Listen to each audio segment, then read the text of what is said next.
The Knicks have choked a significant lead against the Pacers, becoming the first team since 1977 to blow a 14-plus lead in the closing stages of the match. This raised a lot of questions among the NBA pundits and experts, including Stephen A. Smith, who has gone on to blast the blown lead of the Knicks and how they weren't able to close the game in overtime. With these games proving to be very costly, where can we see the Knicks end up in the Eastern Conference Finals, and will they learn from their own mistakes? If there is one name that the Knicks fans are going to remember from this playoff series, it's definitely Tyrese Haliburton. No matter the outcome of the Eastern Conference Finals, Haliburton led the Pacers to a stunning win away at Madison Square Garden, and the choke sign was the last nail in the coffin for the New Yorkers. It could be understood as a revenge gameplay for all of the fans that threw the trash on the Pacers fan who was walking with Haliburton's jersey in the middle of New York. But that is not very important right now. What's very important is to see how the Pacers manhandled the Knicks and what the reaction of Stephen A. Smith is. Smith was obviously furious with how the Knicks were able to blow such a big lead in such a small portion of time, proving that if they want to be considered as a legitimate contender for the championship, then we'll have to see a whole different version of them. Elaborating further on this, Smith has gone on to emphasise the massive influence of Haliburton in front of the entire Knicks nation, as he added, "This was Reggie Miller all over again. Tyrese Haliburton just walked into MSG and lit the fuse. If the Knicks don't recover, that shot, toe on the line or not, will be the moment we remember." Interestingly enough, Haliburton felt a lot of confidence and went for a three-pointer, something that he felt he achieved successfully, but we saw that it was a very small margin between a legendary, game-winning shot and a legendary, game-tying shot. Nevertheless, the Pacers took care of business in OT, and considering the fact that they were down by as much as 17 points in the fourth quarter, it was just painful to watch how the Knicks sold the game for nothing.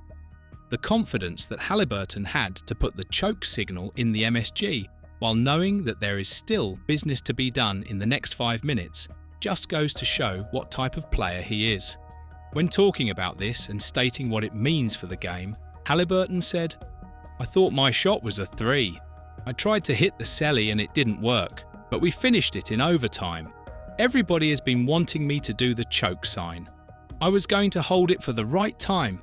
That felt appropriate, and then, it went overtime, so we'll have to save it for later." It's quite miserable to see the Knicks lose a game after scoring 35 points through Towns and a massive 43-point contribution through Brunson. However, it's worth adding that their gameplay, although peculiar and dominant throughout the entirety of the match, failed when they needed it the most at the closing stages. Karl Anthony Towns went on to miss a free throw towards the end of the match, something that he'll likely regret for a long period of time because it would have been the victory for the Knicks. The turnovers have also bitten New York massively. They had more than double compared to the Pacers, 15-7.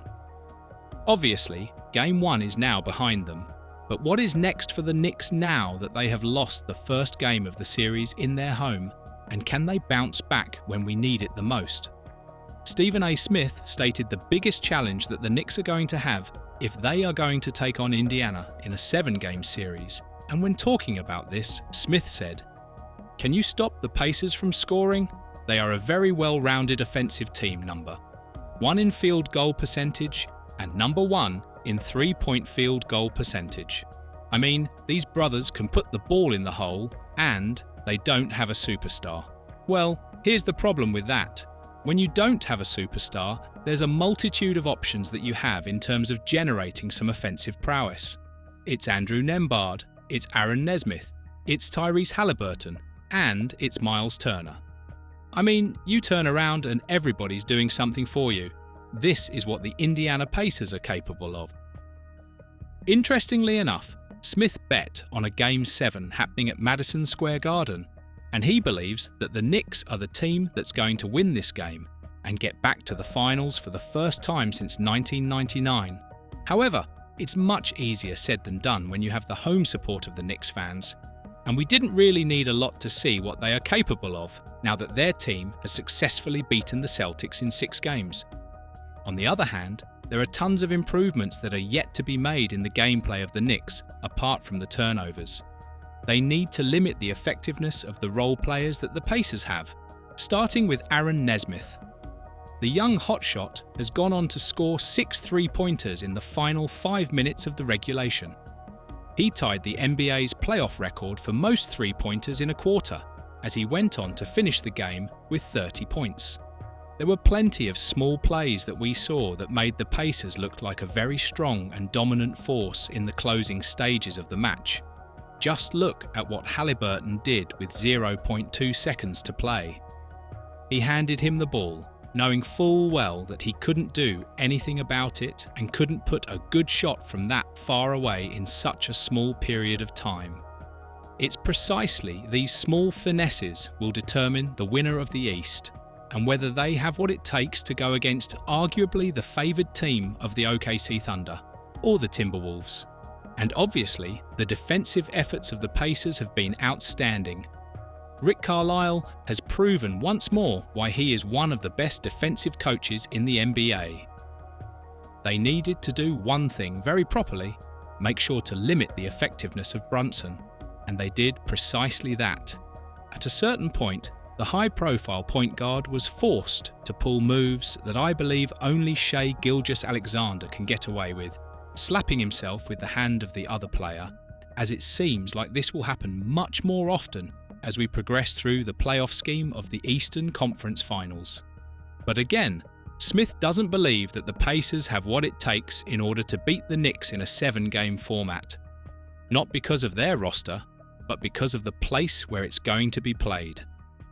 The former devoted Knicks fan has gone on to say that the vibe the Garden is giving is just too much of a positive energy if you are a supporter of New York, but if you are a rival, then you're going to feel the wrath on your body.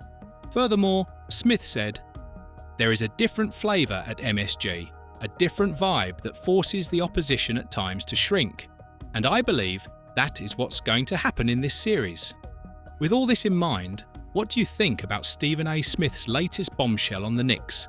And more importantly, do you think they can bounce back to secure a much-needed Game 2 win and not head to Indiana with a 2-0 loss? Let us know in the comments below, and once you do that, make sure to click on the video that appears on your screen right now.